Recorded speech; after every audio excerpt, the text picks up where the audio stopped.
Por eso tal vez ahí nos vimos. Pero ya, César, ahí César, mejoró. yo he escuchado clarísimo, o sea, es de la conexión de Jorge, parece. Ah, bueno, listo, doctor. Pues si alguna cosa me dicen, pues el doctor Jorge, que claro, como estaba todo más aquí lloviendo, puede ser también eso y de pronto no me doy cuenta. Pero bueno, listo. Entonces, retomando, y si hubo algún tema de corte de conexión, porque sí paró la grabación en un momento. Entonces, sí, yo pensaría que sí hubo ahí el corte. Listo. Bueno, entonces retomando, para ustedes, volvíamos al cuento de que decíamos que las neuroconducciones son muy importantes y las sensitivas pues nos dan una orientación básicamente de las raíces que estamos evaluando. Las que generalmente nosotros hacemos, pues las hacemos básicamente en el mediano del índice, mire la raíz C6 y C7. Ya nos vamos al tema del tema cubital, pues vamos a tener una evaluación de lo que es la raíz C8. Y ya radial es un poco más alta, es una raíz C6 que nos permite pues evaluar y eso es lo que nos va a permitir orientar básicamente con un poco más. Bueno, esta gráfica la traje porque definitivamente uno lo tiene que ver. Si uno no ve las cosas muchas veces, pues tal vez le cuesta trabajo entenderlas. La gráfica A básicamente nos habla de lo que es lo normal, que podríamos decir unos potenciales con una amplitud, digámoslo así, ideal, ¿cierto? Con un área adecuada si hablamos del tema motor, unas latencias muy buenas. Entonces, ¿qué pasa? Nosotros aquí también tenemos la clasificación de que si son preganglionares o postganglionares. Estamos hablando de atrás, es decir, un poco más, y vamos a tener que una caída en la amplitud va a ser bastante significativa si la vamos a obtener. Y esto nos va a permitir que tenemos una amplitud a nivel sensitivo que va a estar prácticamente intacta o que no va a tener una afectación. Pero si ya lo vemos que es postganglionar, ¿cierto? Ahí sí vamos a tener un compromiso tanto de la parte sensitiva como de la parte motora. Y pues esto es importantísimo porque ya nos va haciendo o nos va dando una orientación frente a lo que podemos llegar a pensar. Entonces, luego que nosotros hemos explorado la parte correspondiente a lo que tienen que ver con las neuroconducciones, tanto sensitivas como motoras, y por qué no decir la exploración del reflejo de la onda F, diré, nosotros básicamente con eso lo que vamos es orientándonos y descartando patologías que en este contexto también podamos llegar a pensar.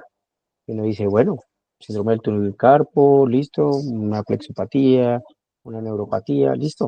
Entonces, cambiemos un poco el chip de eso y pensemos. Vamos a examinar entonces la electromiografía. ¿Qué hay que tener en cuenta? Vamos a llevar unos pasos. Hay que examinar definitivamente el miotoma. Entonces hay que mirar y explorar los músculos que corresponden a esa raíz, ¿cierto? Obviamente, conforme vamos explorando, vamos haciendo también los miotomas adyacentes de la raíz que estemos sospechando. ¿Por qué? Porque uno tiene que ir pensando. Tenemos una radiculopatía, listo. Voy a explorar la que yo pienso y la que sospecho y la que en la neuroconducción pudo haberme orientado. Muchas veces uno puede tener radiculopatías que son tan proximales y de tan, digamos, un comienzo tan agudo que evidentemente uno requiere de examen muscular más proximal y no tan distal. No olvidar que el contralateral es clave. O sea, uno tiene que explorar también la parte contralateral. Obligado, definitivamente, para espinales. O sea, en esencia, y lo que uno debe hacer y que no debe pasar por alto es un paciente que uno sospeche una radiculopatía y que todo salga normal y que uno explore los músculos y nada, y uno siga pensando que sí hay la radiculopatía y deje ir al paciente sin hacer unos paraespinales, uno podría pensar en que el paciente se fue, pensando en un examen normal, con una clínica de una radiculopatía, con una resonancia de una radiculopatía, y no haber explorado la parte de paraespinales, pues el paciente prácticamente se fue con un examen incompleto, con un examen que realmente no fue concluyente. Y bueno, ahora pues uno dice, bueno, por temas administrativos no lo pidieron, pero si el paciente a gritos clínicamente dice, es que sí, yo tengo mi radiculopatía, entonces, ¿hay que hacerlo? ¿Sí o no? hay que explorar esos músculos paraespinales, ¿cierto? ¿Qué es clave para tener en cuenta la electromiografía? Que definitivamente los signos de inervación que podamos llegar a encontrar van a ser de una misma raíz, y esto en diferente nervio. Eso es clave porque pues ahí uno dice explora varios músculos, ¿cierto? Que corresponden a diferente nervio, pero que sean de la misma raíz de la cual obviamente parte, y el paciente pues evidentemente en su anatomía y nos va dando que a la exploración tengamos esto. Entonces ya uno dice, para tener un diagnóstico de radiculopatía posterior a unos hallazgos de neuroconducción, cuando ya exploramos con la aguja, vamos a tener dos músculos de una misma raíz, pero de diferente nervio. Eso es clave y eso hay que tener esa frase muy en cuenta. Entonces, básicamente aquí yo les traigo a colación este cuadro que me parece, digamos, muy importante que ustedes lo tengan, y es bueno uno cargarlo para uno poder tener con claridad los músculos que podrían ser los claves.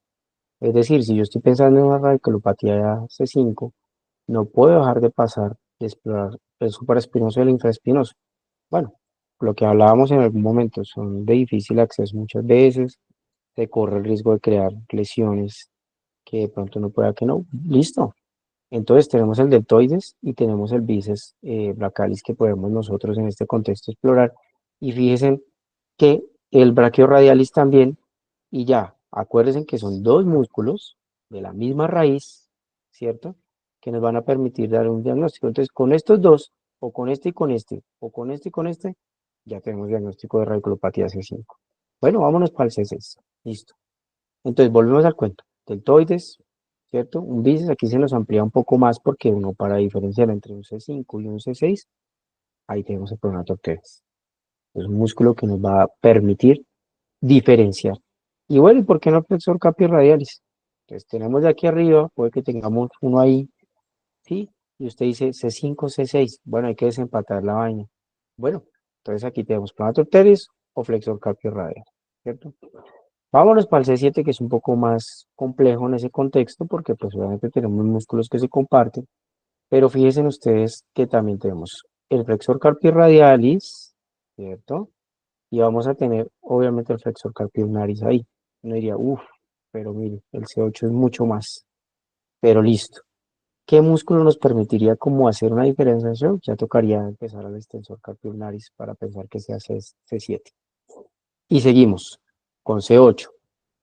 Tenemos el abductor pollicis brevis, que a diferencia, digamos, de eso, pues vamos a poder explorar también a nivel del nervio ulnar el flexor carpio ulnaris, ¿cierto? Pues dos músculos de una diferente raíz. Entonces, aquí tenemos un músculo de acá, ¿cierto? Y un músculo a nivel del ulnar. Entonces, un músculo del mediano y un músculo del ulnar de la misma raíz. Como ven, al principio a uno le cuesta trabajo entender, digamos, cómo puedo llegar a esa exploración. Pero es sencillo. Partamos de la base de que nosotros vemos cómo estamos aquí discriminando las áreas. Entonces tenemos el tema, pongámoslo el mediano, ulnar y radial, que son los que casi siempre exploramos. Pongámoslo un tema más distal. Y fíjense en ustedes lo que tenemos acá. No olvidar, signos de denervación, dos músculos de una misma raíz. Dos músculos de una misma raíz, pero en diferente nervio. Entonces, uno de acá, o uno de acá y otro del radial. Entonces yo creo que con ese contexto uno dice, ahora sí ya entendí por qué puedo hablar de una radiculopatía y no de una plexopatía, ¿cierto?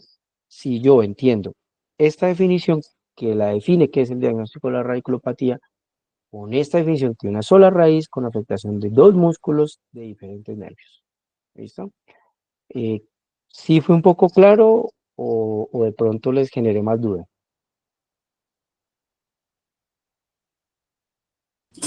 Está claro, pero realmente son varios músculos, ¿no? Que hay que revisar. Exactamente. Pero doctor Marco, démosle énfasis a los que, digamos, de pronto uno puede diferenciar, ¿cierto? Como decir, bueno, yo cojo el mediano, una doctor Polis brevis, pero bueno, voy a coger para saber si C7, entonces, digamos, un pronator teres acá, y ahí ya voy definiendo si es C7 o C8.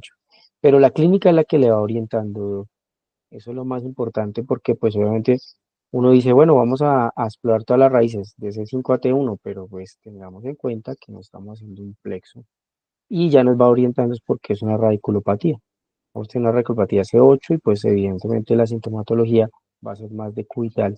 Y evidentemente, si nos damos cuenta, mire la gran cantidad de músculos a nivel cubital afectados, ¿cierto? Pero uno tiene algunos músculos a nivel del mediano que nos permitirían decir, listo, como necesitamos dos músculos de diferente raíz, ¿cierto? De diferente área y de diferente nervio explorado, con una misma raíz, entonces agarramos este y agarramos este. Entonces ahí ya la cosa no es tan difícil porque si yo digo, estoy pensando en una radiculopatía C8, territorio ulnar, exploro los músculos del ulnar primero y luego diferencio con los músculos del nervio mediano que podamos tener ahí. Yo creo que ahí ya es un poco más fácil, ¿cierto? Por eso el cuadrito es bien importante para uno guiarse al principio. Y al principio y siempre, porque uno a veces, no crean, uno dice, uy, y hay que buscar qué músculos de pronto pueden dar mayor, digamos, denervación, y pues eso es clave. ¿Listo? Sí, doctor Julián. Digamos que llegar siempre como a una radiculopatía, a saber más o menos a qué nivel está, si es arriba o abajo, si es antes o después del ganglio, siempre es un poco complejo. Normalmente, antes de llegar hasta allá, en un estudio de diagnóstico, uno tiene que pasar por algunas partes, como bien decía el doctor César. Digamos que el enfoque en cuanto a la parte del examen físico, la cuestión en cuanto a la debilidad, la parte de los reflejos, todo lo que vayamos encontrando es lo que nutre la sospecha de que sea algo más arriba o algo más abajo para discriminar un poquito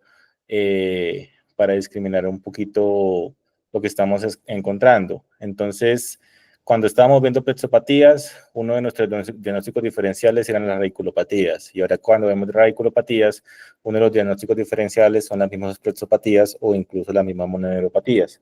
Pero entonces cuando uno comienza a enfocar, ¿sí?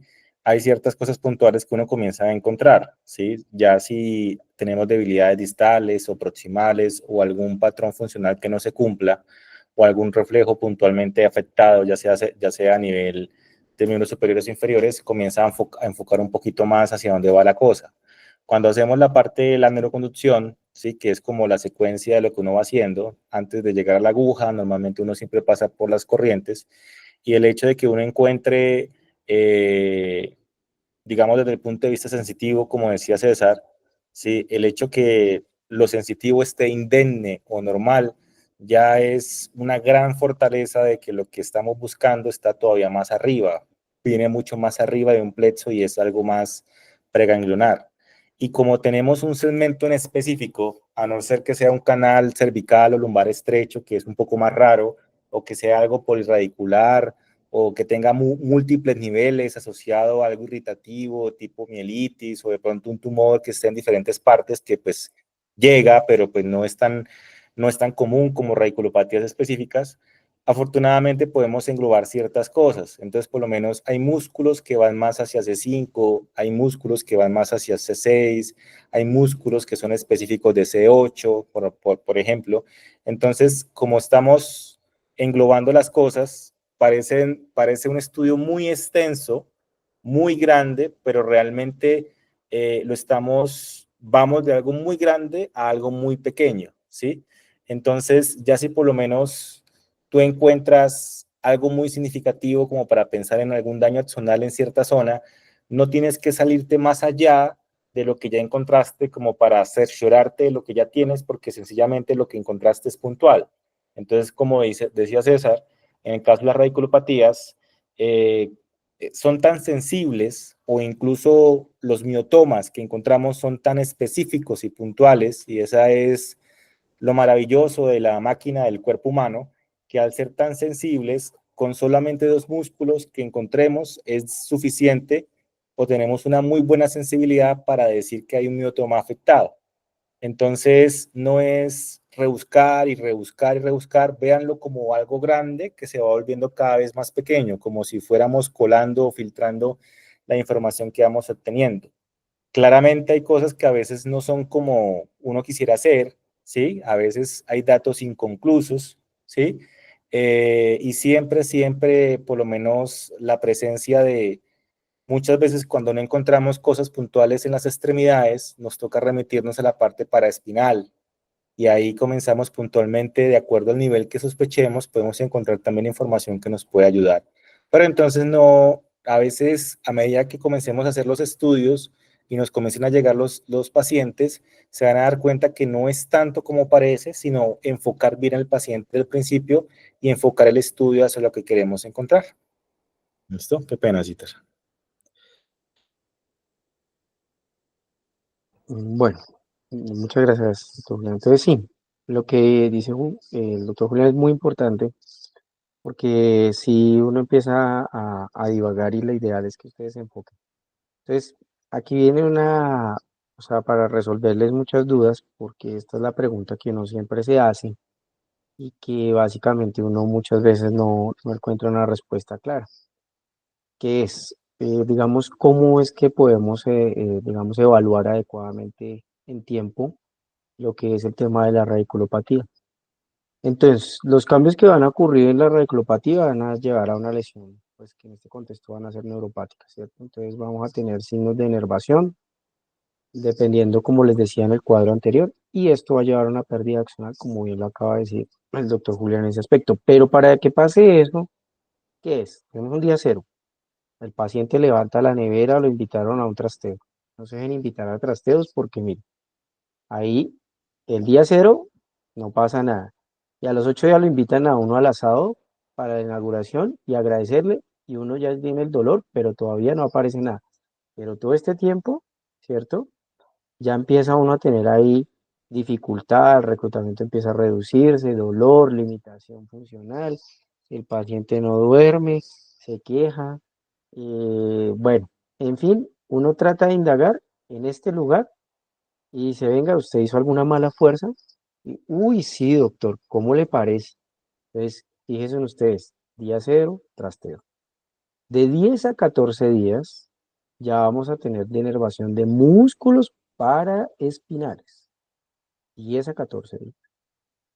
Pero, oigan bien, de 2 a 3 semanas, o sea, 15 días después, prácticamente 20, vamos a tener denervación de músculos proximales, ¿cierto? Y en este contexto ya acentuado, un mes y una semanita más o menos, ya vamos a tener una denervación muy marcada.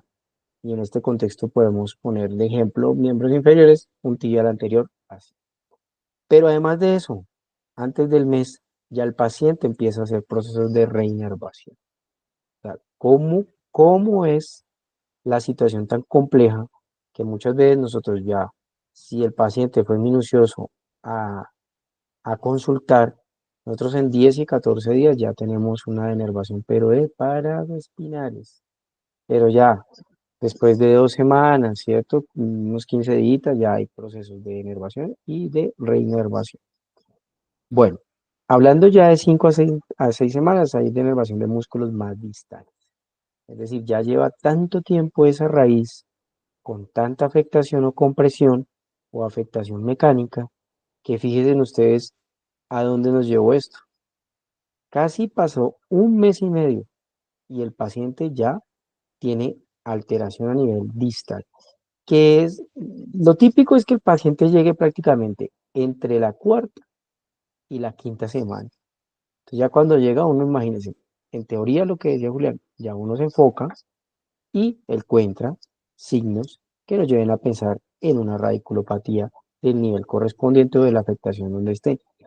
Pero lo ideal sería que el paciente llegara acá, porque si está haciendo signos de denervación, si es muy clara la radiculopatía y es descomprimible o es tratable en este contexto con un evento quirúrgico, ese paciente se beneficia y por el contrario se evita que aparezca todo este proceso y que muchas veces pasa de 6 a 8 semanas, llega y el paciente ya, con todos estos signos de reinervación, ya uno dice, uy, y con afectaciones motoras que muchas veces llega hasta un punto de ser tanto el compromiso que son irreversibles o la rehabilitación toma un contexto, digamos, que los objetivos van a ser un poco más difíciles en ese contexto de alcanzar. o digamos las expectativas del paciente son acá, pero realmente llegó acá. Entonces estas expectativas bien complejas, yo creo que eso hay que tenerlo en cuenta. Pero bueno, como todo en la vida, tenemos nuestras limitaciones. Entonces el paciente tampoco puede pretender que uno tenga unos hallazgos plenos o que definitivamente nada. ¿Dónde fue donde mayor vimos dificultad en todo el tema que yo les hablé? Para no retroceder al cuadro, C6 y C7. Los músculos son mucho más cercanos, los músculos son más difíciles, el nervio mediano tiene una amplia inervación y esto nos permite poder, digamos, ubicar o caracterizar esa radiculopatía en ese nivel único y exclusivo. Eso no puede decir, tiene una radiculopatía C6 y C7. ¿Por qué? Porque, hombre, es difícil de poder saber si es C6 o C7 en este contexto. De pronto podríamos tener una un poco más fácil de diferenciar una C8 o de pronto una C5, ¿cierto? Porque si nosotros nos damos cuenta, mire aquí otra vez el cuadro muscular. Entonces, aquí hay que tener en cuenta una cosa que en este artículo lo tratan y es el solapamiento que puede existir entre los segmentos que sean adyacentes, bien sea superior o inferior, generalmente inferior. Entonces, pues obviamente podemos tenerlo y no hay que olvidar que esas limitaciones nos llevan a esto. Entonces, tampoco podemos ser tan precisos, pero tenemos la resonancia que nos puede ir orientando y uno también la clínica y eso, y bueno, hay cosas que ya nos vamos a dar cuenta que nos permiten dar un poco más. Todo esto definitivamente nos lleva a esto, que haya intervenciones, bien sea un manejo que sea un manejo conservador, ¿cierto? Porque la raíz no está lo suficientemente afectada, se recupera y si no ya reinervación y el paciente no está en un tema agudizado o eso. Pero bueno, tenemos lo que nuestros compañeros muchas veces esperan y es poder llegar a intervenir. Pueden hacer bloqueos, pueden hacer eventos quirúrgicos, descompresiones, artroplastias. Muchas veces terminan con disectomía, artrodesis cervical, bien sea anterior. Y pues eso es lo que ellos necesitan que nosotros definamos con eso, ¿cierto? Pues yo creo que en ese contexto nos queda claro lo que es la radiculopatía cervical y yo creo que podemos entender un poco más la radiculopatía lumbar y es inclusive un poco más frecuente en el contexto de la consulta. La cervical es un poco menos frecuente en el contexto de que nos digan, es que yo sospecho una radiculopatía.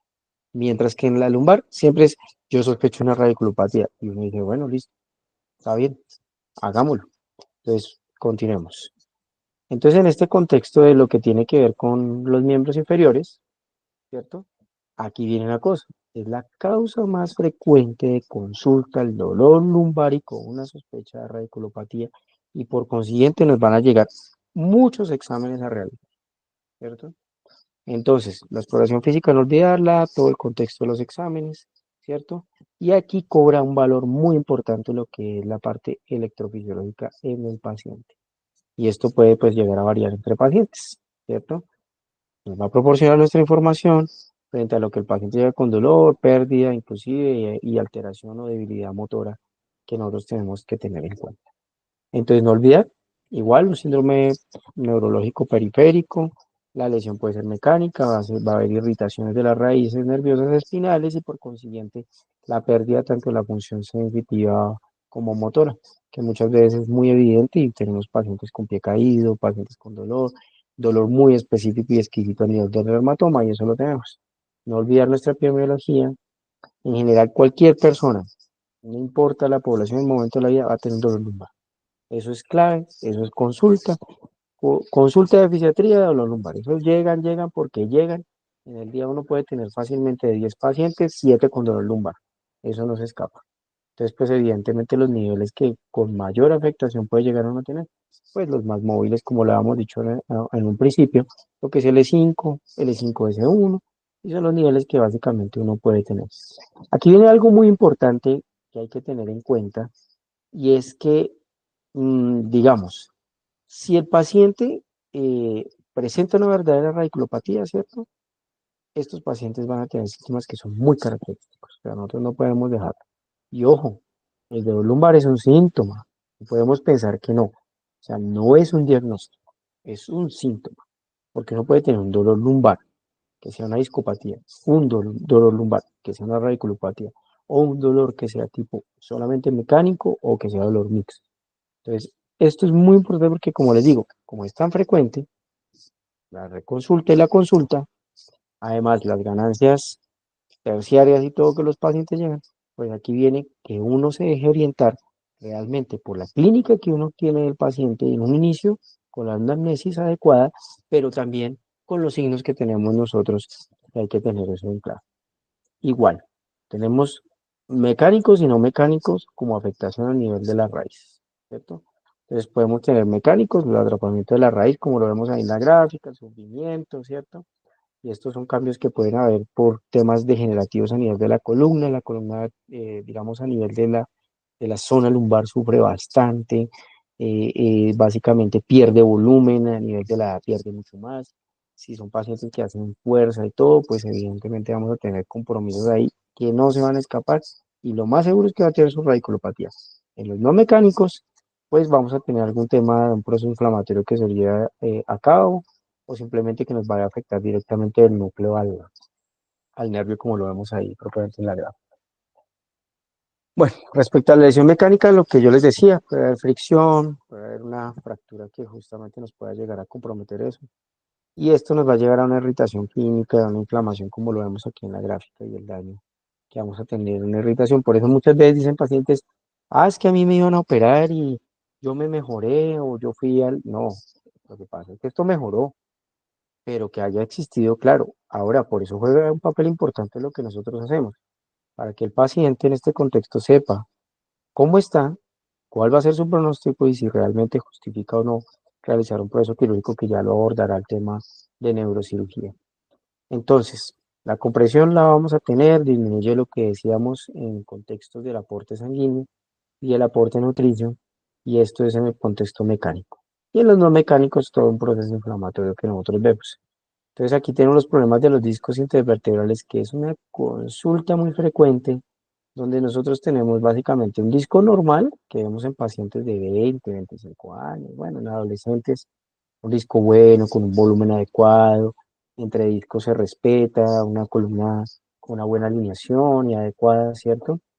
Pero muchas veces estos pacientes van a tener degeneración discal, que son las discopatías, vamos a tener protrusiones o ya la herniación como tal, que nos afecta la salida de aire, y por qué no un disco totalmente disminuido y que básicamente va a tener con una degeneración, que esto disminuye este espacio y por consiguiente el paciente va a tener esa radiculopatía. Ahora, muchos me dirán, bueno, ¿y la escoliosis? Claro, esa también, y si hay una rotoscoliosis, puede llegar en algún momento a comprimir una raíz y por consiguiente también una afectación. No es lo frecuente, pero sí se presenta, claro, claro, uno tiene pacientes que sí pueden haber tenido en un inicio y claro, tener esto. Bueno, los cambios definitivamente nos van a llevar a que hayan cambios axonales y cambios con alteraciones a nivel celular, justamente hablando a nivel de los nervios, ¿cierto? Entonces esto nos va a llevar cambios electrofisiológicos que son los que nosotros nos compete y los que vamos a tener nosotros con cambios. Y el paciente va a tener dolores neuropáticos, dolores que no son, digamos que van a afectar el dermatoma, ¿cierto? Y nos va a llevar a esos cambios que, si bien puede que no sean inmediatos, sí van a llevar a un proceso agudizado. Bueno, este es un artículo que me parece llamativo, que son los sitios donde realmente se ven afectados. Y como vemos, el canal vertebral central también, pero pues obviamente hablamos ya de otra cosa, pero los forámenes, tanto transversos como vertebrales, se ven afectados y obviamente pues la parte ósea, en temas de disminución del espacio, teniendo en cuenta por el disco, también vamos a tener afectada y por qué no decir las estructuras neurovasculares que van a terminar afectados. La raíz nerviosa es la más vulnerable definitivamente para que haya compresión y recordemos que a este nivel las vértebras son de un gran tamaño, pero los espacios no es que sean de un gran tamaño, ¿cierto? Y esto nos va a llevar a que haya una estenosis y pues por consiguiente una radiculopatía, ¿cierto? El 85% de los pacientes dicen tengo un dolor, me molesta, ¿cierto? Dolor lumbar definitivamente, recordemos que es un diagnóstico, es un síntoma. Muchas veces los pacientes nos describen cómo es que viaja el dolor, ¿cierto? Es un dolor neuropático, compresivo, afecta una o más raíces muchas veces porque a veces el paciente está bien comprometido y el paciente pues básicamente va a tener muchas veces ya cambios en su postura, en su biomecánica, hipoestesias, todo porque pues evidentemente el paciente va a tener que, digamos, soporta ese dolor con tiempo, pero como les decía, es importante nosotros poder tener afectado. En el L1, si vemos el paciente cómo nos va a llegar. Vamos a tener dolor más que todo como cerca a la región biliar, ¿cierto? Parestesias, nos puede afectar el músculo oblicuos, una parte de una raíz bien alta. Ya si vemos L2, bajamos un poco y vamos a tener parestesias más que todo en músculos iliosoas, cuádriceps, ¿cierto? Porque no es hilo, autores del músculo y muchas veces se ha afectado el reflejo cremasteriano cuando uno lo estimula, ¿no? Ya el L3 vamos a tener algún proceso, digamos, de alteración a nivel de la sensibilidad, tanto en muslo como en cara interna de la rodilla, ¿cierto? Y en L4, pues ya es un poco más, digamos, como frecuente que uno pueda entender o que el paciente lo pueda manejar. Son alteraciones de sensibilidad de las rodillas, parestesia, ¿cierto? A nivel del cuádriceps le afecta, el paciente siente debilidad y todo eso. L5 es un dolor que definitivamente está distribuido en la parte lumbar, viaja glúteo, va por toda la cara lateral del muslo, baja la parte anterolateral de la pierna, ¿cierto? Vamos a tener cambios en la sensibilidad, parestesia a nivel del glúteo, el reflejo paterno quiliano, pues no están comprometidos en esencia, pero ya si nos vamos al S1, sí tenemos trastornos de la sensibilidad y en el quinto dedo. Esto es muy importante porque ya estamos hablando de que ahí sí hay parestesias que son un poco más sostenibles, ¿cierto? Y aquí sí vamos a tener el reflejo aquiliano que va a estar comprometido. Entonces, si uno dice, uy, un S1 ausente y en el otro presente, lo más seguro es que tiene una radiculopatía S1. Ya mucho más abajo, que inclusive es más difícil de explorar a nivel si hablamos del mapeo espinal que hagamos a nivel lumbar, pues vamos a tener algunas alteraciones, pero ya son más, digamos, a nivel de la parte del periné, de los esfínteres, entonces ya es un tema más complejo cuando ya son tan bajos y no es tan frecuente, porque acuérdense que lo frecuente va a ser L4, L5 y S1, que son los sitios donde mayor flexibilidad, donde mayor, digamos, movilidad hay de la columna, ¿cierto? ¿Qué nos puede llegar a que haya un signo de alarma definitivamente? Pues hay varios, pero si hay signos o síntomas neurológicos, puede ser porque hay una neoplasia, una herniación discal muy, muy importante o básicamente un absceso espinal. Tenemos otros, ¿cierto? Que el paciente ha tenido una fractura, que sea por traumatismo. Las edades, digamos, pues que, digamos, nos hacen pensar que los extremos de las edades llegan a que haya una neoplasia. Los usos prolongados de corticoides, que llegan muchas veces a fracturas también, ¿cierto? El malestar general y por qué no aneurismas. Pero bueno, en esencia mire todo lo que afecta a la parte lumbar y que uno tiene que pensarlo y además tiene que diferenciar. Entonces, por consiguiente, aquí están los diagnósticos diferenciales, que pues va a haber un poquito más, pero estos son como los que yo pensé y dije, listo. Neuropatías por atrapamiento los vamos a tener también. Miopatías, no podemos dejar al lado. Los trastornos de la unión neuromuscular y de las enfermedades de motoneurona también hay que tenerlos en claro. Y lo que próximamente vamos a ver, las polineuropatías. Esto es importante tenerlo en cuenta porque el paciente va a tener afectaciones que son diagnósticos diferenciales, que básicamente nosotros tenemos que pensar que si es una radiculopatía, cabe la posibilidad de que tengamos estos diagnósticos, ¿cierto? Las mielopatías, accidentes cerebrovasculares también. Entonces el paciente llega con una solicitud que le hagamos una sospecha de una radicopatía lumbar porque el paciente tiene un accidente cerebrovascular. Pues, se encuentra que es más central, pero pues nuestro colega está pensando que porque no puede ser una radiculopatía y nosotros tenemos que entrar a detalle a diferenciarlo, ¿cierto? Entonces esto es muy, muy importante. Volvemos al cuento de lo que hicimos en el inicio. Definitivamente el paciente con radiculopatía, muchas veces neuroconducción normal, la aguja nos va a orientar. Las neuroconducciones van a poder diferenciar estos diagnósticos que, como les digo, mire todo lo que tenemos para diferenciar y que nos va a llevar a nuestra aguja.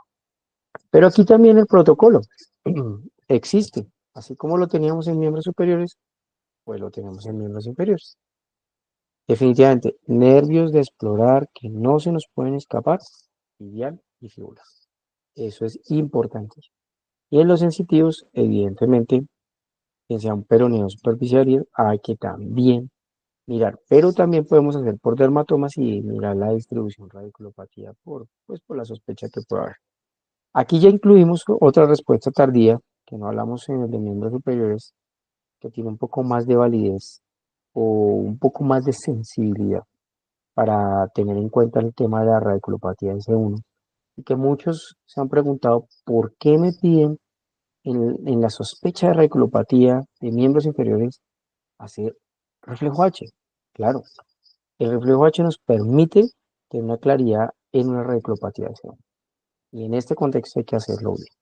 Hay que tener en cuenta varias características ahí que muchas veces se dejan caer, digamos, como pasar por alto. Una de ellas es la diferencia de latencias. Si es mayor a 1.50, es porque hay algo que está alterado ahí, hay una alteración axonal, y es posible que por eso ese reflejo no tenga una adecuada respuesta y se esté prolongando en el tiempo. Entonces, eso es muy importante tenerlo en cuenta.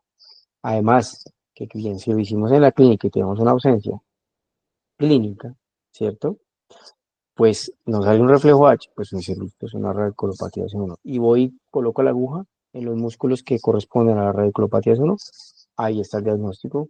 Yo creo que no tenemos que empezar a abordar más y buscar más, porque pues el diagnóstico va a ser mucho más fácil. Ahora, si nos vamos a darle 5, ya se complica un poquito la cosa. A pesar de esto, también el reflejo H lo utilizamos para diferenciar, porque si tenemos eso normal, pues lo más seguro es que va a ser una radiculopatía L5, del lado que corresponda o bilateral según corresponde. Entonces aquí bien, lo pongo, ¿cierto? El fibular superficial, en excepción para radiculopatía L5, no, pues va a estar perfecto. Y vamos a tener, digamos, aquí justamente el fibular superficial que puede estar ausente en menos del 50%. Podemos llegar a tenerlo ausente. Entonces, pues, es importante aquí la aguja. Si nos damos cuenta, la parte nerviosa no es tan importantísima como que uno dijera, uff, para diferenciarlo como si tenemos el reflejo, a pesar de que tampoco es que nos vaya a dar 100%. Bueno, este artículo me parece importante porque definitivamente si tenemos una radiculopatía, ya sea pues, por la hernia, los potenciales de acción aquí se van a ver afectados. Eso es muy importante para que nosotros no los dejemos pasar y sobre todo lo que tiene que ver ya con miotomas de L4 y S1, que son los nervios peroneo y el tibial y los sensitivos del nervio safeno, que también hay que tenerlos y muchas veces se terminan haciendo, porque no tengan las dudas o no. Vamos a tener asimetrías, o sea, esto es importante por eso la parte comparativa, ¿cierto? En S1 es baja, en L5 empieza a aumentar un poco, pero estos pacientes todos tenían una hernia foraminal y pues obviamente es importante no dejar de un lado, pero es claro esto que les dije, el protocolo, hacer esos nervios y listo. Las conducciones motoras, ¿cómo las podemos? Depende. Muchas veces se ven afectados la parte accional, como lo dijimos. Esto va a afectar la conducción, ¿cierto? Hay que mirar el tema de la raíz que está afectada y justamente los músculos que vamos a explorar, pues también. Las radiculopatías, como les decía, las más importantes, L5 y S1, que las podemos llegar a diferenciar, ¿cierto? Y nos van a llevar entonces a estas pérdidas que tenemos aquí visualizadas en el cuadro inferior, que pueden tener algunas lentificaciones de velocidad, no necesariamente caída en amplitud o de latencias, pero sí podemos tener latencias ligeramente prolongadas y no es que estén desminimizando. Podemos tener una afectación más de tipo axonal, ¿cierto? Entonces, esto si lo comparamos con el lado contralateral. No olvidemos que hay que comparar con el tema contralateral. Vuelvo y les recuerdo, la evolución temporal, la evaluación en tiempo. Esto es muy, muy importante. O sea, es claro que nosotros hay que explorar definitivamente para espinales en las primeras semanas. Si queremos llegar a encontrar o que sospechemos una radiculopatía, hay que ver que, digamos, hay que nosotros explorar el tema del reflejo H. Es muy importante si sospechamos entre una una S1 y una DL5, porque muchas veces no tenemos claridad y esto hace que el paciente pues tenga sus complicaciones, en el sentido de que uno diga, listo, hay que explorar con los tiempos, hay que mirar el tema de la reinervación y hablar de pronóstico. No olvidar nuestra definición, que no cambia con la de miembros superiores, que es Signos de denervación en dos músculos, de una misma raíz, pero de diferente nervio. ¿Listo? Diferente nervio, una misma raíz, dos músculos. Entonces, como les decía, en miembros superiores esto, en miembros inferiores. ¿Listo? Entonces, en miembros inferiores, como nos damos cuenta, si vemos las más frecuentes, podemos explorar los más distales que tenemos acá, que sería el tibial posterior. ¿Listo? ¿Cierto? Pero uno prefiere tibial anterior. Es mucho más fácil de explorar, nos va a dar una indicación y seguimos subiendo. Si ya tenemos el nervio peroneo profundo que nos va a dar entonces el nervio tibial posterior, listo.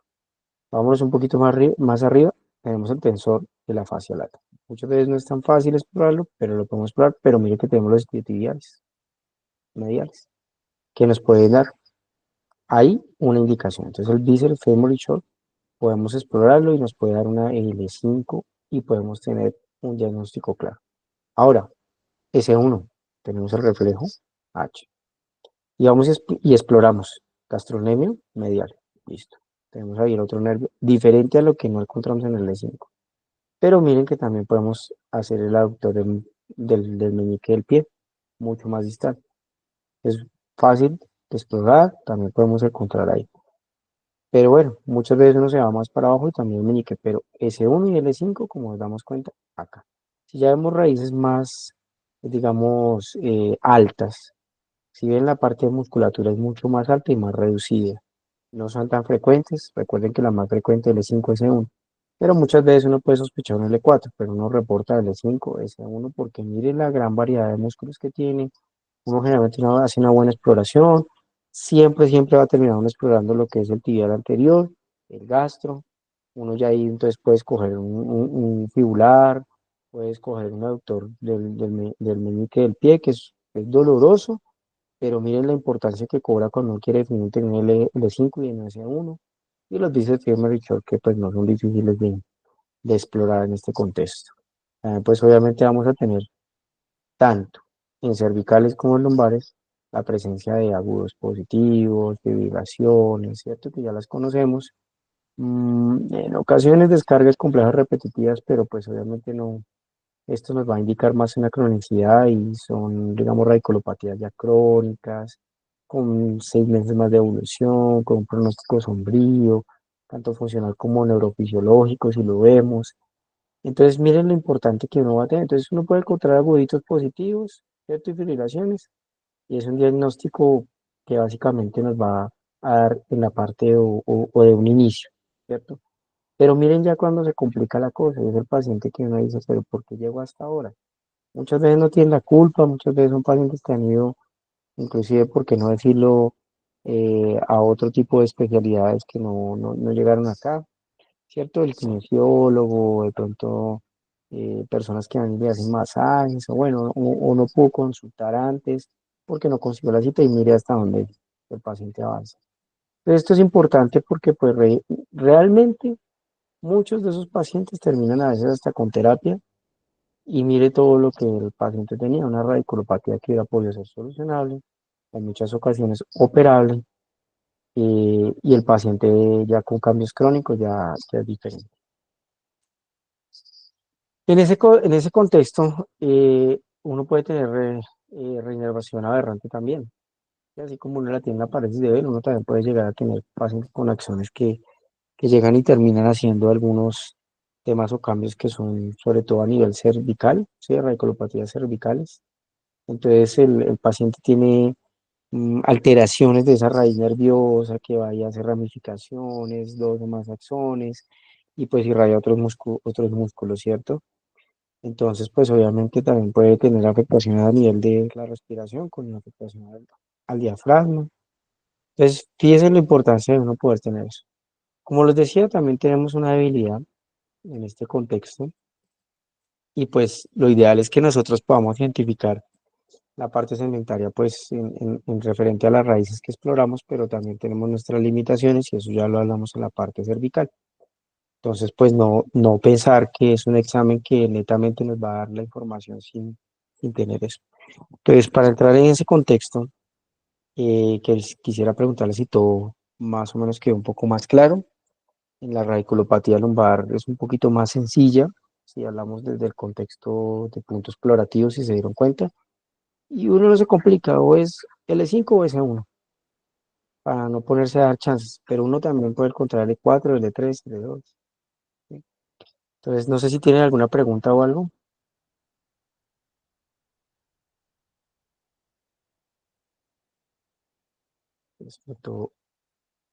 Todo va claro, listo. Bueno, entonces vamos a hablar un poco del tema de las limitaciones a lo referente con los estudios de la electromiografía, que pues nos compite y es muy importante tener en cuenta.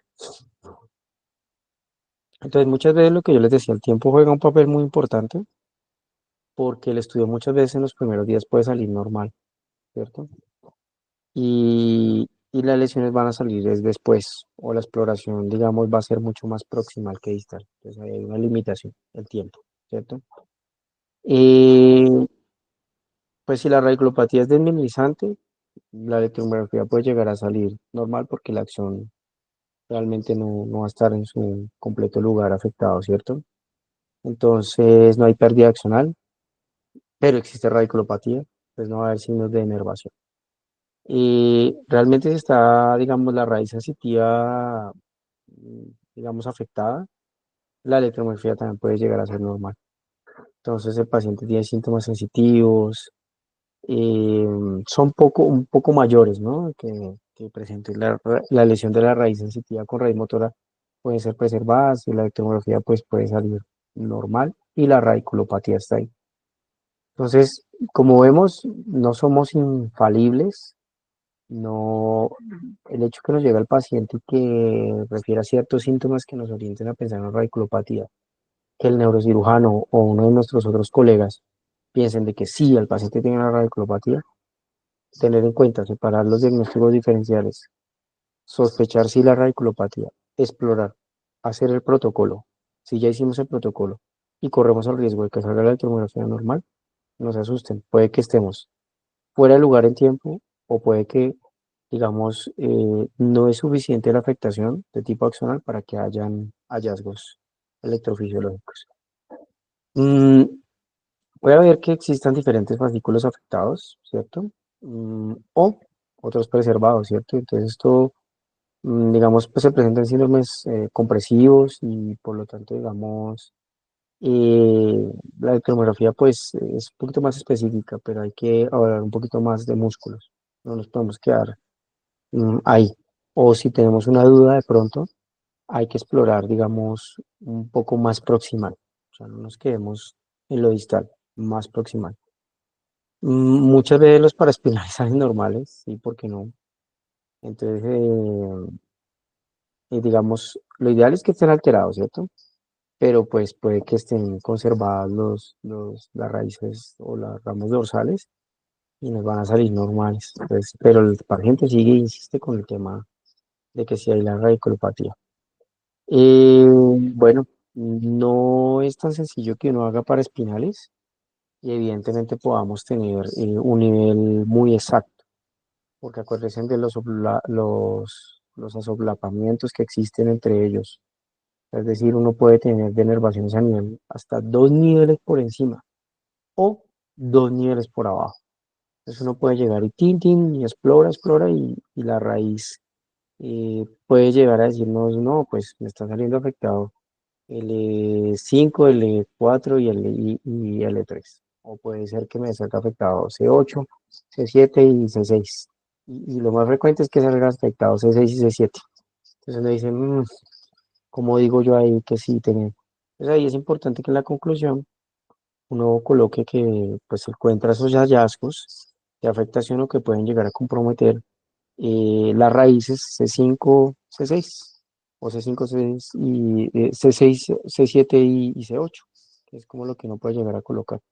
Uno se puede ir más específico en el área lumbar, no lo voy a negar, más que en la cervical. La cervical a veces es un poco más de difícil diagnóstico, un poco más, digamos, no es tan exquisita a la hora de uno llegar y que encontré en los paraespinales, no, es un poquito más difícil en ese contexto. Bueno, sí, claro, muchas veces uno puede pensar que sí, uno puede encontrar polirradiculopatías, radiculopatías, ¿cierto? Enfermedades motoneuronales que van a estar focalizadas y todas se pueden parecer, ¿cierto? Esto es porque pues obviamente algunos fascículos están afectados, otros están preservados, por lo tanto la aguja ahí pues digamos ahí viene la clave de explorar varios músculos y poder definir si es una polirradiculopatía o si definitivamente es una radiculopatía neta o si estamos hablando de una enfermedad motor.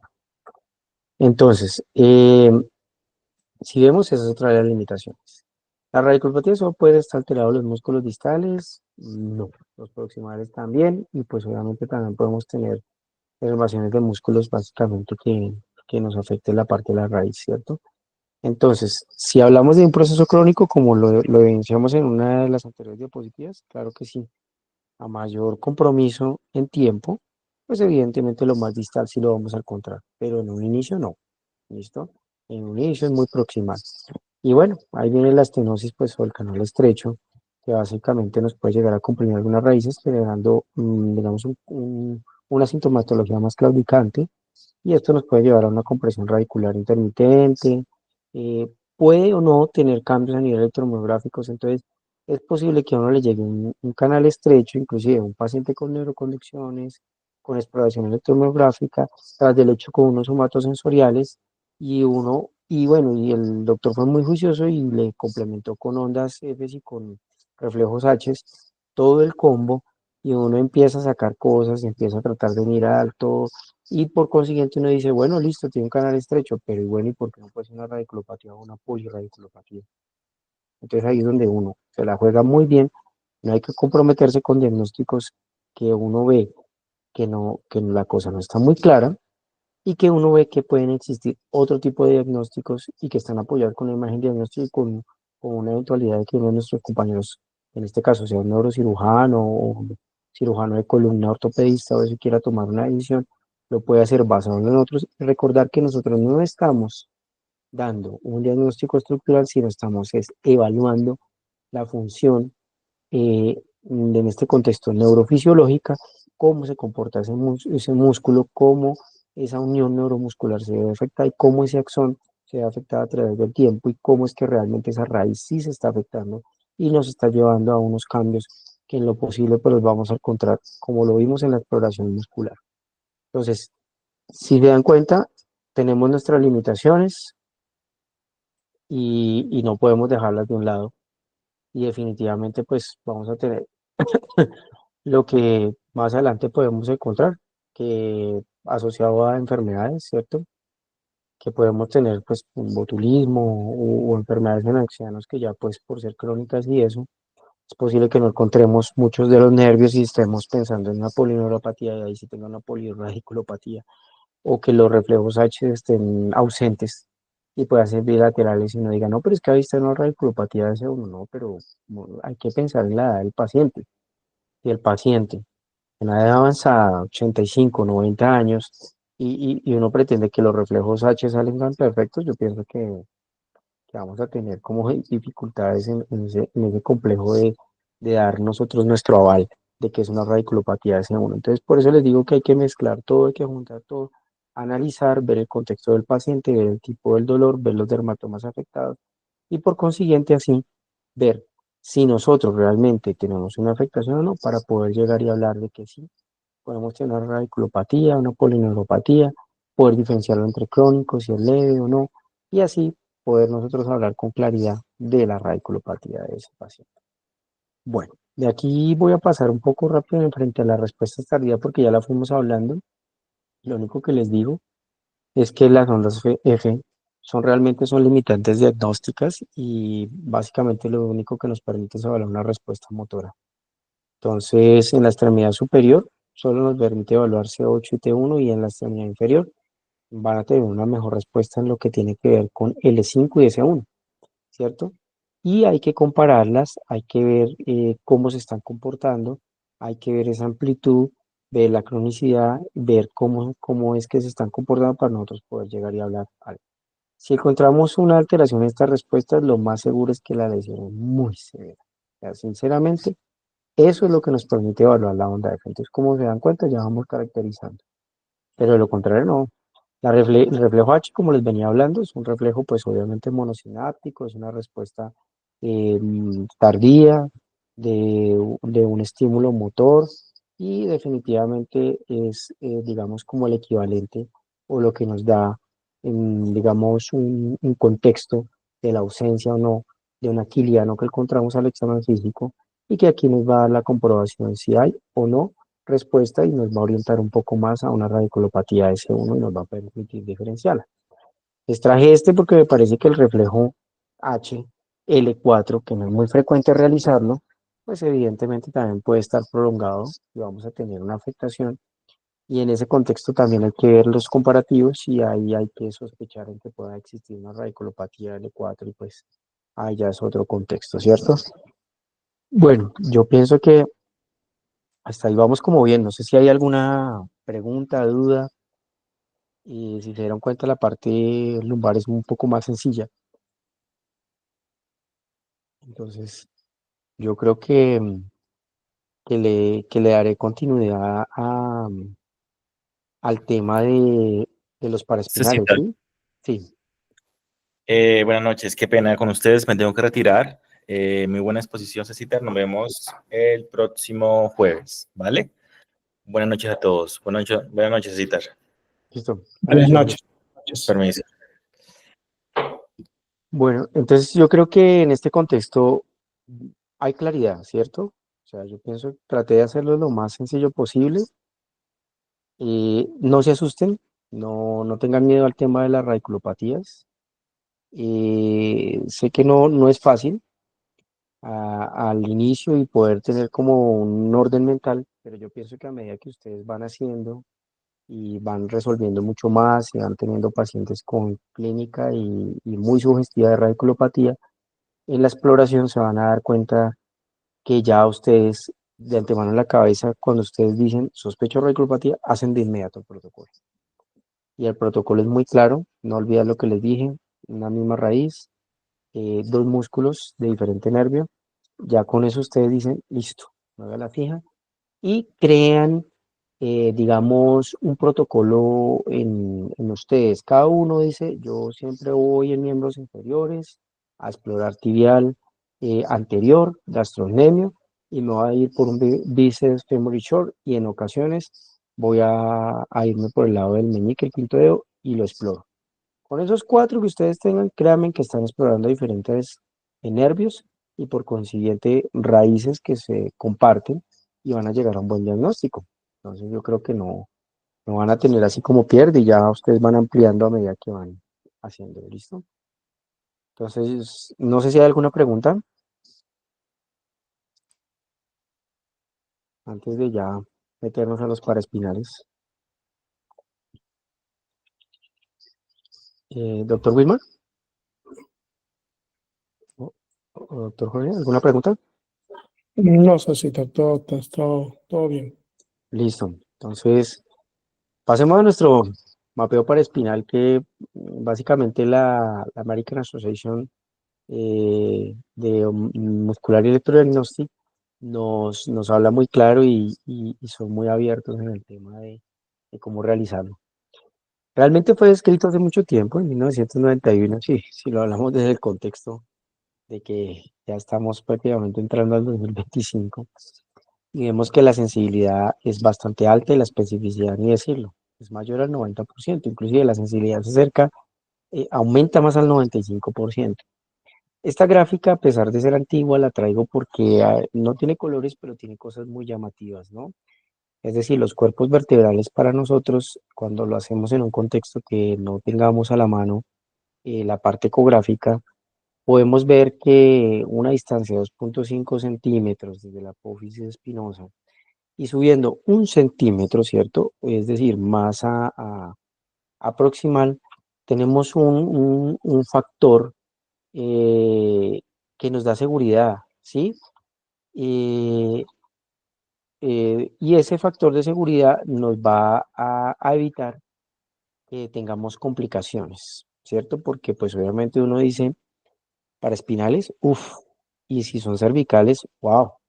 Y el paciente cuando uno le dice, voy a chuzarle cerca a la columna, el paciente de una se imagina, no, voy a quedar cuadrapléjico, voy a quedar, mejor dicho, no, tenaz.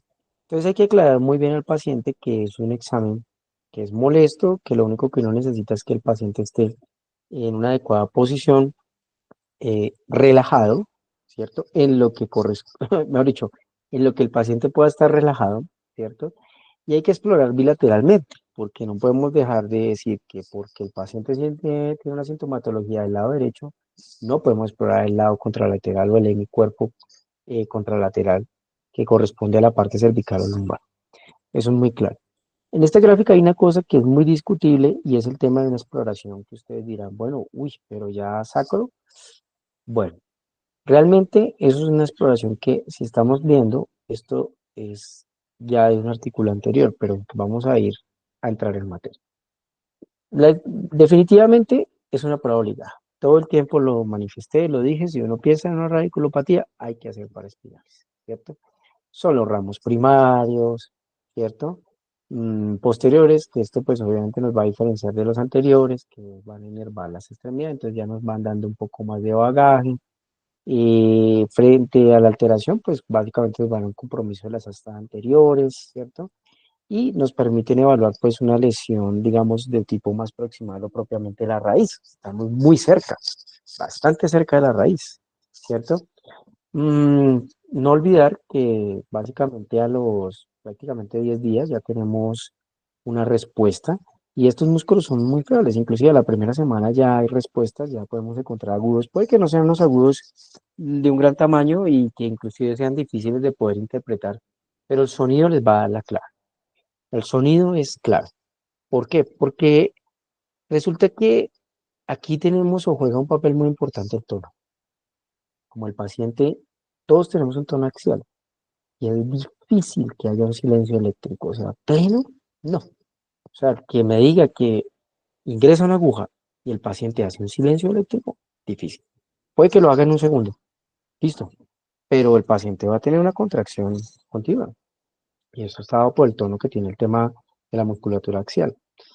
Entonces, uno puede llegar y encontrar, obviamente, agudos y fibrilaciones que se pueden mezclar con ese tema de una contracción que no es voluntaria propiamente dicha, pero que el paciente la está realizando, ¿cierto? Por el tono que se mantiene, por la contracción, el dolor, la molestia, el hecho de saber que no tiene una aguja ahí en la parte cervical o lumbar, eso no le da a uno mucha tranquilidad. Es muy difícil tener un paciente con netamente un silencio eléctrico, pero bueno. Es básicamente, digamos, se debe buscar una posición adecuada. Idealmente el paciente en decúbito, ¿cierto? Prono, entonces el paciente va a estar boca abajo, el paciente vamos a poder tenerlo tranquilo, no hay necesidad de estar colocando que venga le coloco la almohada, que venga le coloco, no, el paciente está lo más tranquilo posible, lo más relajado posible y en mi experiencia yo les digo una cosa, a pesar de uno tener mucha experiencia en este contexto, si uno no tiene una ayuda ecográfica, es mejor marcar y limitar los lugares donde se van a hacer las punciones, porque cabe la posibilidad que ahí sí uno pierda, sobre todo en la parte cervical, ese factor de seguridad y uno pueda crear una lesión. Entonces eso es importante. Entonces, eh, no hay que hacer una flexión excesiva, ¿cierto? Hay una contracción simultánea y son muchos músculos que están ahí. Entonces, pues obviamente esto básicamente lo traje en esta gráfica para que lo tengan. Entonces está el multífilos, está el psoas, ¿cierto? El longuísimo, el iliocostal, y bueno, todos estos músculos realmente lo único que ustedes tienen que pensar es que hay que explorarlos, pero la aguja, por poner un contexto, va a entrar acá, y si ustedes se dan cuenta, si yo entro acá, me quedo este y este sin examinar, pues ya les voy a explicar qué es lo que vamos a hacer. Listo. Entonces, ¿cómo funcionan las ramas dorsales? Está el iliocostal, que es una rama lateral, longuísimo, que es una rama intermedia, que bueno, básicamente lo tenemos ahí, y el multífero, que es una rama media. Entonces, esto tiene que ver mucho con la escogencia de la, de la aguja, es decir, el diámetro de largo de la aguja, porque eso es lo que nos va a permitir, es una aguja de 5 milímetros y uno va avanzando, y a medida que va avanzando va a ver, explorando músculo por músculo. Entonces vamos a ver que hay rama lateral, intermedia y media, y esas ramas hay que irlas explorando, ¿cierto? Bueno, muchos me dirán, bueno, ¿y si el paciente ya fue instrumentado, valdría la pena? Pues hacer paraespinales ahí lo más seguro es que van a salir alterados, inclusive muchas veces pacientes que ya han sido instrumentados no es prudente realizar un proceso porque si tuvo una laminectomía, pues hacernos la pregunta es si tenemos factor de seguridad, creo que no lo hay. Entonces, pues obviamente imagínense lo que podemos llegar a causar. Entonces no justifica en un paciente con un tema de una instrumentación o que ya fue intervenido, porque lo más seguro es que ese paciente estaba ya en un proceso crónico y ya pues evidentemente las lesiones iban a ser un poco más distales, entonces no hay necesidad de explorar la raíz, ¿cierto? Bueno, entonces aquí vamos a usar músculos paraespinales son los que vamos a explorar. Vamos a ir, digamos, si nosotros, ¿cómo les digo? Si nosotros hacemos un protocolo, ¿cierto? Para exploración o que sospechemos de una radiculopatía y omitimos los paraespinales, la sensibilidad y la especificidad disminuyen, ¿cierto? Pero si nosotros incluimos paraespinales, uff, esto aumenta muchísimo más, llegando hasta el 95%, ¿cierto? Mm, la electromografía muchas veces no va a ser, digamos, específica en la parte aguda, es decir, la primera semana no, que ser ya haber cumplido la primera semana, ¿cierto? Y bueno, pues uno puede llegar a ver que evidentemente uno los explora y vamos a tener resultados. Bueno, en este contexto vamos a tener resultados a nivel de L1, de L2, diré L3, L4, L5. Ya ese uno ya prácticamente son raíces más terminales con la caballo, ya realmente es más difícil que nos dé un buen, digamos, pronóstico en ese contexto, ¿cierto? Mm, hay que tener en cuenta que realmente muchos de los dolores o eso que tengamos no van a ser muy específicos tanto para los paciente como para nosotros, ¿cierto? Entonces, uno puede llegar y decir, listo, en neurocirugía, o sea, si la hicieron, alteran los músculos paraespinales, no se realiza. No, digamos, hay otros estudios que podemos llegar a utilizar si queremos evaluar si es que el paciente tiene, porque no puede llegar a tener una radiculopatía, una radiculitis, es decir, posterior a que haya habido un evento quirúrgico, ¿cierto? O una inflamación muy grande, el paciente puede hacer un tejido fibroso justamente al lado de la raíz, bordearlo, de esta manera llega y comprime, y eso puede hacer una radiculitis. Y eso pues evidente, imagínense, un quiste también que aparezca ahí. ¿M? Entonces pueden tener dolores que son, digamos, también miofaciales o asociados y no necesariamente tener una radiculopatía, ¿cierto? Entonces, no olvidar que uno puede tener radiculopatía, una polirradiculopatía o tener una radiculitis, que eso también lo puede llegar a tener uno. Entonces, eso hay que pensar, ¿cierto? A nivel de la musculatura, pues obviamente cervical y torácica, las cervicales hay que tener claro que cuando se hace la exploración, esta se debe hacer hacia caudal, es decir, la aguja no debe ir dirigida hacia cefálico, debe ir dirigida a caudal. Entonces eso es importante. En a nivel torácico realmente es muy limitado y los riesgos son muy altos de que uno haga una lesión, digamos, pulmonar y pues no es que sea muy adecuado, ¿cierto? Pero, digamos, lo que yo les decía, eh, importante, cómo es que yo hago la exploración, cómo es que exploro yo los músculos, hay que ver que yo tanto atravieso y hay que ver que el paciente esté relajado.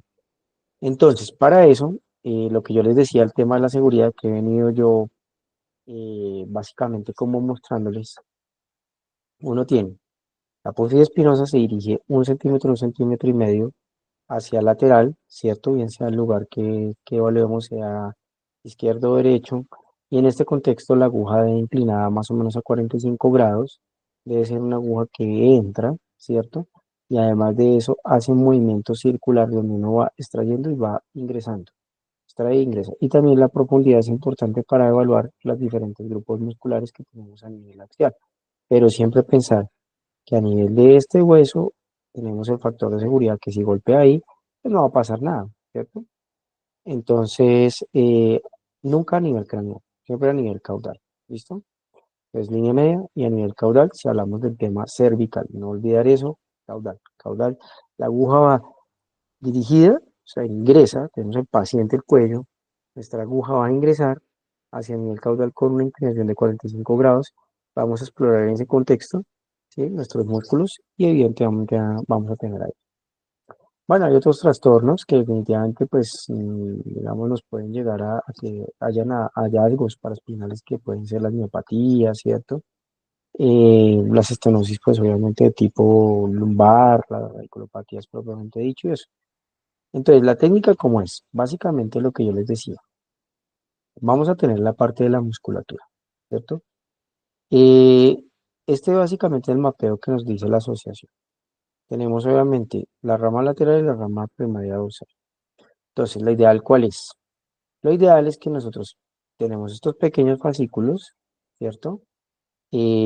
Vamos a tener varios niveles y lo ideal es que nosotros podamos ingresar al músculo multífilo, digamos en el caso de algo niveles muy abajo, y la idea es que usted tenga pues obviamente la exploración. Bueno, en esencia lo que yo les decía, la aguja a la entrada en lumbar no se tiene muy en cuenta, sí puede llegar a ser una exploración cefálica, pero recordar que a nivel de los cervicales es caudal. Entonces aquí está. Básicamente aquí tenemos esto. Hacemos nuestra marcación, ¿cierto? Entonces, hay que ubicar las apófisis espinosas. Luego que ya las tenemos, listo. Hay un punto intermedio, ¿cierto? Entre la espina ilíaca y posterior superior. Y ese punto, ¿cómo se logra? Volvemos al cuento. 1.5, o sea, 1 centímetro, 1.5 lateral, 2.5, subimos 1 centímetro, ¿cierto? Y aquí, en ese borde inferior, hacemos, obviamente, que este paso es espinoso y ahí incluimos la aguja, ¿sí? Esos son los espacios de L3. En este contexto empezamos L2, L3, L4 y L5. Son las 4 raíces que vamos a explorar. Aquí para abajo ya no hay una significancia muy importante por el tema de que la raíz no son ramas ya terminales, sino ya es más caudaquina y no vamos a tener una buena especificidad en ese contexto.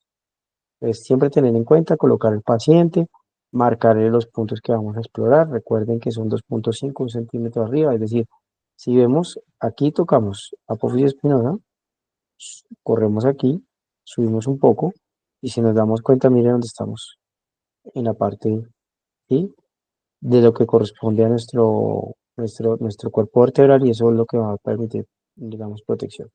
Si nosotros simplemente hacemos 2.5, miren, estamos en el foramen grave. Toca subir 1 centímetro. ¿Para qué? Para que esté protegido, porque claro, yo puedo sacar este 2.5, pero el foramen está acá. Y eso pues no es un factor de seguridad, es un factor de riesgo. ¿Listo? Entonces, este mapeo básicamente se hace así. Está el multífido, ¿cierto? Y los demás músculos, y mire cómo se exploran. Y usted lo que tiene que hacer básicamente es mirar con cruces, darle una calificativa de ver, que ya les voy a mostrar qué significan las cruces, y hacer una suma que por consiguiente nos va a dar la puntuación de acuerdo a cómo esté la caracterización frente a las cruces.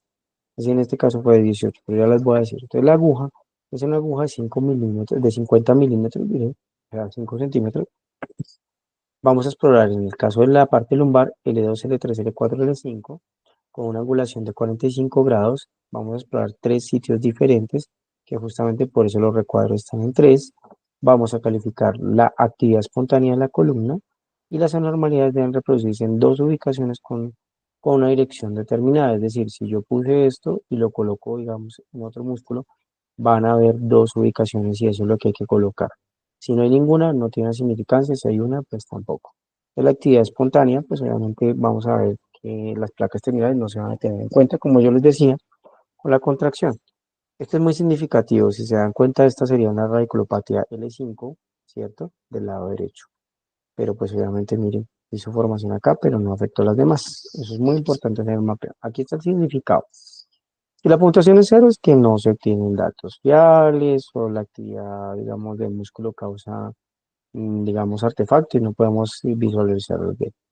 No hay una actividad espontánea reproducible, negativo. Una cruz, un tren de potencial de fijación único y reproducible.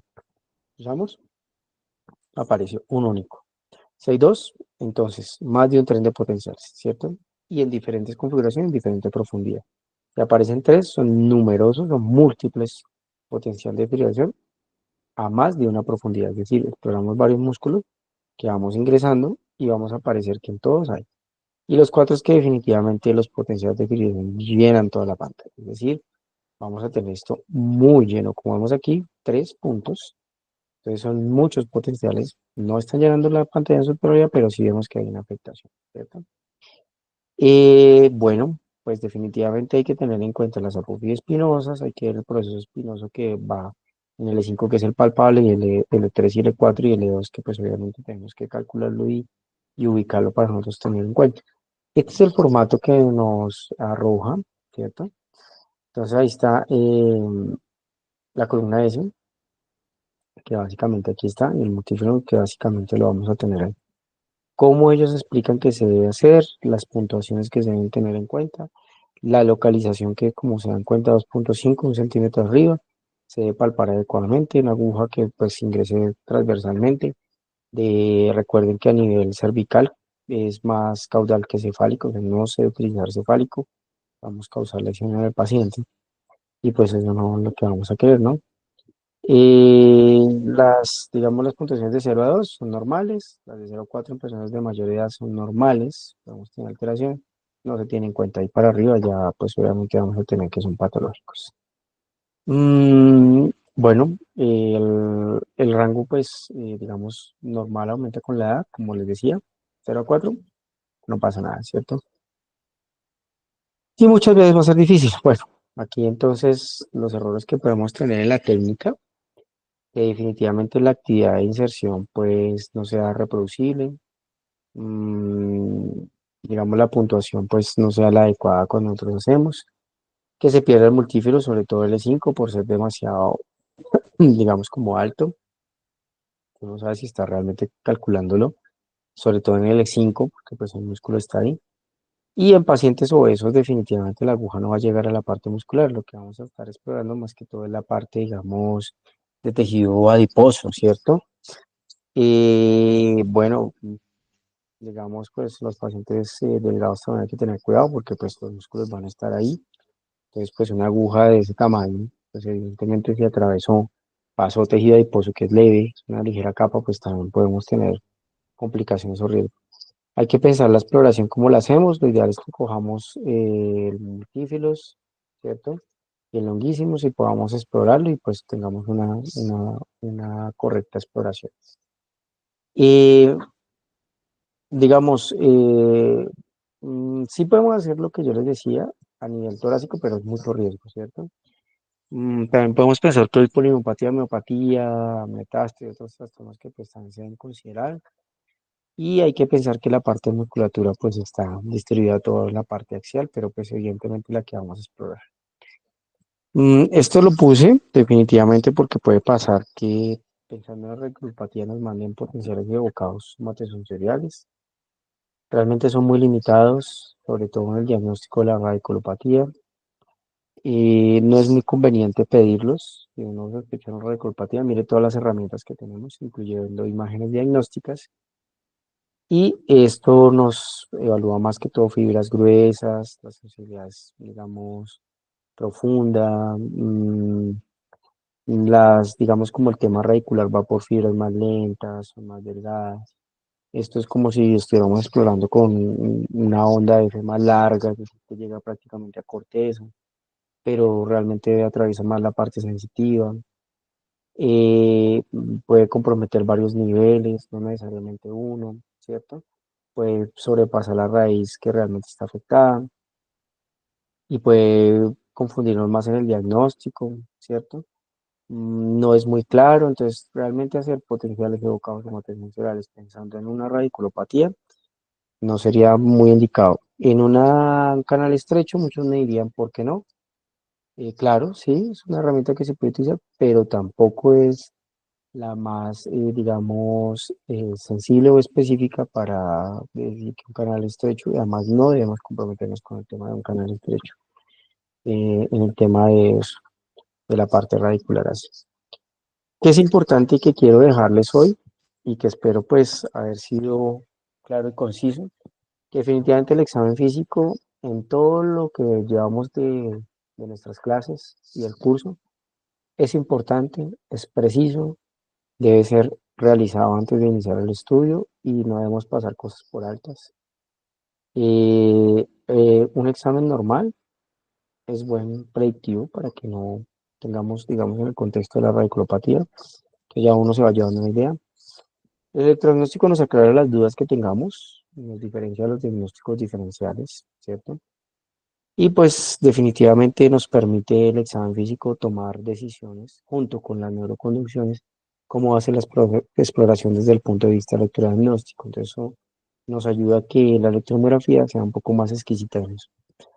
No olvidar que en la parte lumbar, muy frecuente y todo, quise traerles estos cuadros, dejarlos para el final, porque me parece que la clínica es importante. Vamos a ver los hallazgos que tenemos. La electromografía definitivamente los paraespinales L5 afectados, tibial anterior afectado, tibial posterior también, tensor de la fascia lata, no olvidar ubicarlos, se puede fácilmente explorar. Obviamente no en pacientes obesos, mucho más difícil. Las respuestas F del peroneo pueden ser patológicas, pero bueno.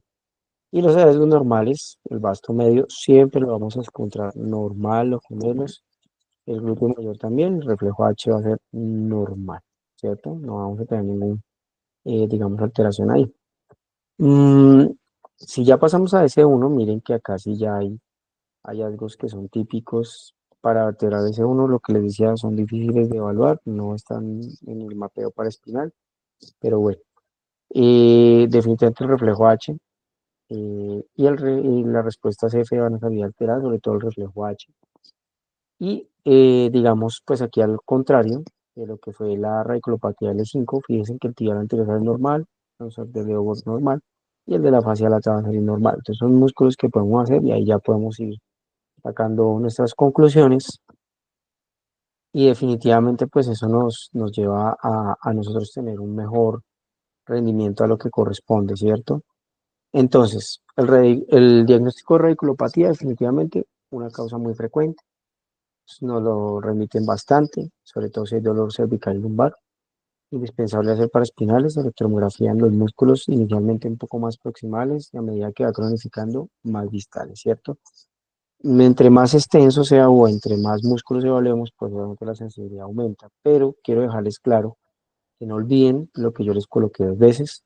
Paraespinales aumenta sensibilidad y especificidad, pero también 2 músculos, ¿cierto? De diferente nervio, con una misma raíz, nos permite que eso aumente aún más, podemos llegar a un 93, 95%, y obviamente hay que tener en cuenta todo el componente del paciente en su esencia, y yo espero pues que hoy, a pesar de que no es tan fácil de un inicio, traté de hacerlo lo más sencillo posible y que pierdan un poco como, como el miedo a hacer esas exploraciones musculares y por el contrario ustedes que tienen un bagaje en la parte de la ecografía, aprovechémoslo, abordemos al paciente, hagámosle el paraespinal, si vemos que simplemente con los músculos evaluados distalmente ya tenemos diagnóstico, no hagamos más exploración muscular, no hagamos, digamos, no exploremos esos músculos que ya no nos van a dar más diagnósticos, ¿cierto? Y tampoco le hagamos paraespinal, seamos selectivos con ese tema.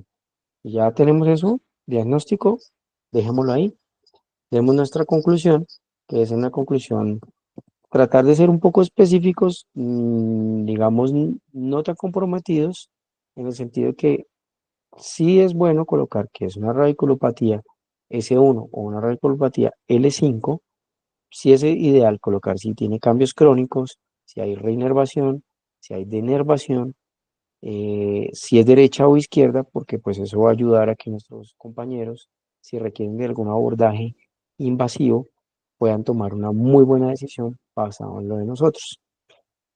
De antemano, aprovecho para desearles un feliz año nuevo. Para mí ha sido un placer que ustedes me brinden esta posibilidad y esta oportunidad de enseñarles mis conocimientos. No sé si tienen alguna duda, alguna pregunta, si el tema quedó claro. Muchas gracias, César, por la oportunidad de brindarnos tus conocimientos y sobre todo de una forma bastante sistematizada, sencilla. El tema, como todo, es siempre un poco extenso, amplio, pero el hacerlo un poco más práctico, entendible, es realmente muy meritorio porque pues, no es fácil. Entonces, la otra parte va ya a la parte práctica. Por mi parte, también satisfecho con todo lo que nos han brindando y nos están brindando tanto Julián como tu persona. Yo creo que esto es el inicio de lo que pues nosotros vamos a integrar como herramienta en nuestra evaluación y seguramente vamos a seguir dialogando y conversando ya de nuestros casos y de nuestras inquietudes que van a ir saliendo conforme vamos practicando, ¿no? Que eso es la idea al final.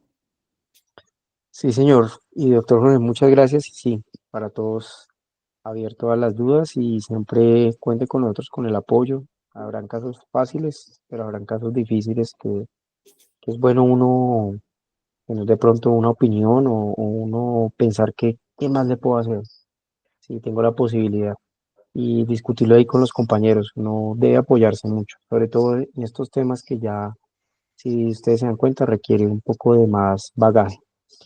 Entonces, pues yo creo que no sé si hay otra pregunta o, o ya con esto damos finalizado la clase de hoy. No, doctor, Parece que sí, sí. Sí, sí, doctor Marco. me parece que dentro de los diagnósticos más frecuentes y que nosotros mandamos electromiografía es radiculopatía, ¿no? Es Sí, lo más frecuente. Y esta opción de que de la parte de paraespinal y que pueda optimizarse con la parte ecográfica, me parece que sí es algo integrativo, ¿no? excelente. Y Es muy bueno. sí, esta parte puede integrar. Y Pero como dice, pues hay casos donde de repente ya están instrumentados, va a ser un poco más difícil, pero igual yo creo que se puede lograr con la eco, siquiera llegar a un poquito más y optimizar el procedimiento. Y también me uno al agradecimiento del grupo. Espero que así como Julián nos visita también, espero que también por aquí se pueda dar la oportunidad de que nos visite y seguir optimizando la práctica. Es claro que sí, doctor. una invitación que yo creo que se va a dar con los meses y con el tiempo, porque realmente la calidad de docente es muy, se aprecia, ¿no? Se aprecia y realmente lo fácil que nos hace entender estos temas que realmente eran desconocidos, que le hemos aprendido de repente en muy poco tiempo, pero ahora pues se va ampliando todos estos temas. Bueno, muchas gracias, doctor Marco. De verdad que muchas gracias. No sé si el doctor Whitmar iba a comentar algo. Sí, doctor César, muy buenas noches y también unirme al equipo por el agradecimiento, de agradecerle a usted y al doctor Yáñez por por su enseñanza. Ha sido, si bien es cierto, para nosotros es un mundo nuevo, un poco difícil al inicio, pero cada vez lo estamos entendiendo mejor y eso es lo que queríamos. Para mí, yo satisfecho. Ya esto lo complementaremos con la parte práctica. Así que una vez más, igual el agradecimiento y también está abierta la invitación acá a Perú para que nos pueda visitar en algún momento. Muchas gracias. Claro que sí, doctores. Bueno, doctores, y les deseo de antemano un feliz año, que el otro año les traiga muchas cosas muy buenas y sobre todo que sigan creciendo y muchas gracias por la oportunidad y que sea un 2025 muy productivo. Bueno, Feliz, entonces, feliz año para todos. Feliz año, amigo. Un gran abrazo. Muchos éxitos. bueno, muchas gracias, doctores. Entonces, que descansen. Una feliz noche. Buenas noches. Buenas noches, Felipe. Buenas noches. Chao, Teo. Bueno.